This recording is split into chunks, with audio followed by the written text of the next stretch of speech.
Up next on 7 News, a devastated farmer living day to day after bushfires ripped through his paddocks. What Ballinashire residents will have to sacrifice just to pay their council bills. A Port Macquarie tourism stalwart steps aside after nearly half a century, her predictions for the future. After chronic overcrowding and Northern Rivers Pound reopens, how you can adopt Freya, the tiny pub jug. Then at 6:30, a damning new report reveals just how close a bushfire aircraft came to disaster. Plus also tonight, the exclusive details on Australia's Ashes preparations. The details up next. This is 7 News, the voice of the coast.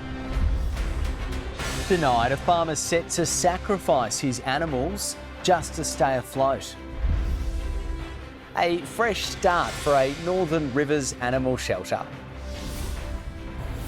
I'm Daniel Gibson. Later on this news hour at 6:30, a damning report shows just how close a bushfire aircraft came to disaster. We'll try and find out what caused this ginormous explosion.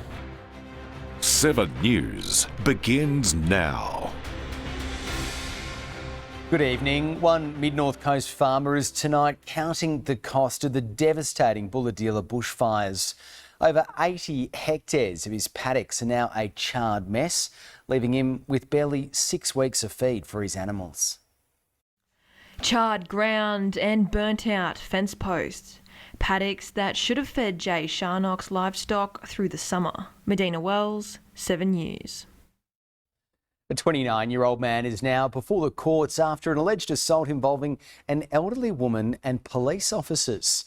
Casey Ranger joins us live now from the Coffs Harbour Police Station. And Casey, what more can you tell us? Nick, police were called to a property in Tormina at 9:30 last night where they will allege the man had assaulted a 72-year-old female resident. Will face Coffs Harbour local court next on December 16. Nick. All right, Casey Ranger with the latest tonight. Thank you. And of course, if you or anyone you know needs support, you can always contact 1-800-RESPECT. That's 1-800-737-732.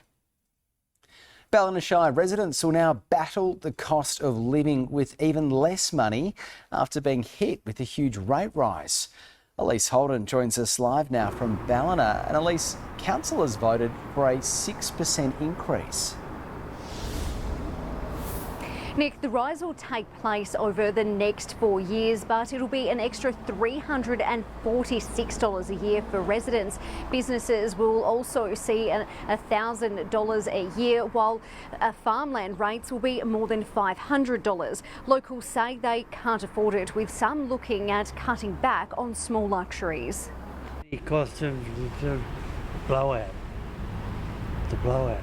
Probably overseas travel, which I like to do as well. That would suffer as well. Yeah, even simple stuff like house renovations or maintenance. The decision to increase rates was made to help with rising costs of maintaining and improving infrastructure. Nick.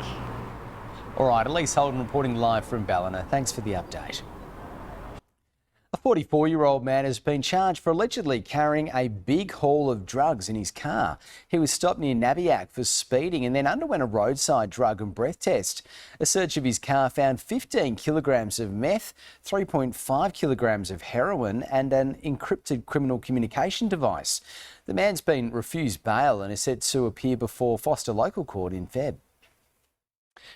Sadly, Christmas is not always a time for cheer. For many, it can actually be one of the hardest and loneliest times of the year. Support services are now gearing up for demand to skyrocket in the coming weeks. For thousands of people on the North Coast, this Christmas will be hard to bear. Lifeline is already seeing a spike in a need for support. Samantha Crowe, 7 News. And if you or anyone you know needs support, you can always contact Lifeline or Beyond Blue. A new radiology clinic in Tormina has unveiled top-of-the-line medical equipment to help cut wait times on the Coffs Coast, some of which has only been accessible in major cities until now.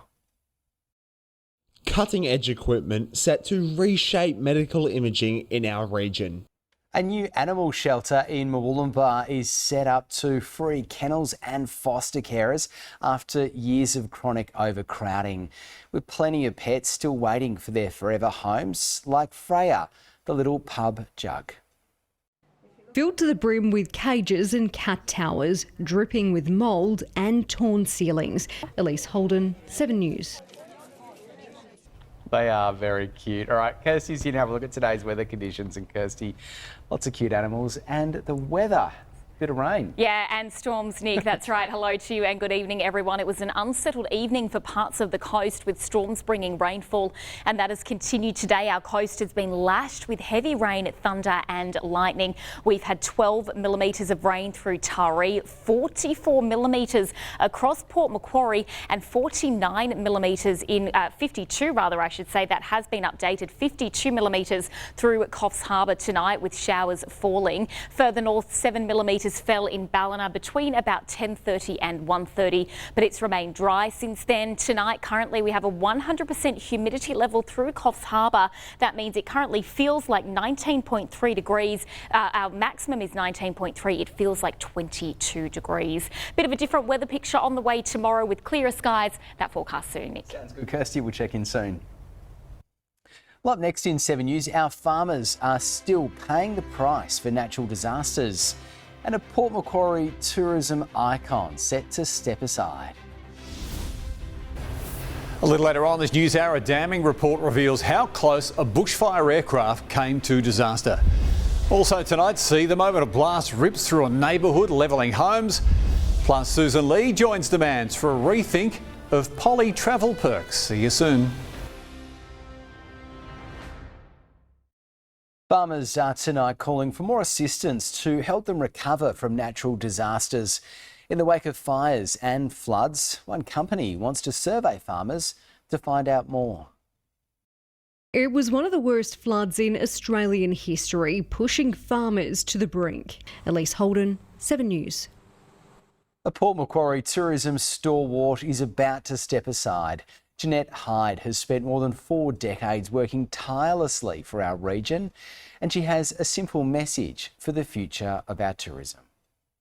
For 45 years, Jeanette Hyde has been synonymous with Port Macquarie tourism. After arriving in town to run a takeaway shop in the CBD, she was quick to volunteer to help. Samantha Crowe, 7 News.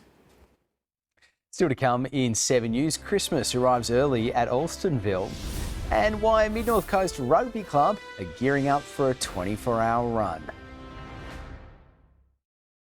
The Coff Snappers are ticking off their final preparations ahead of this year's annual charity run. Tomorrow, they will run for 24 hours straight. It's all to raise money for domestic violence. Not the best weather to hit the track, but the Snappers are preparing for 24 hours of pure grit and determination. Some of the best cricketers will head to the Hastings and Macleay Valley next week. The Country Youth Championships kick off on Tuesday for under-13s to under-15s. The 4-day carnival features one-day and T20 matches, giving players the chance to push for state selection. Matches will start from 10 a.m. Will the rain continue? Kirstie is back in just a few moments and she'll take a look at your weekend weather.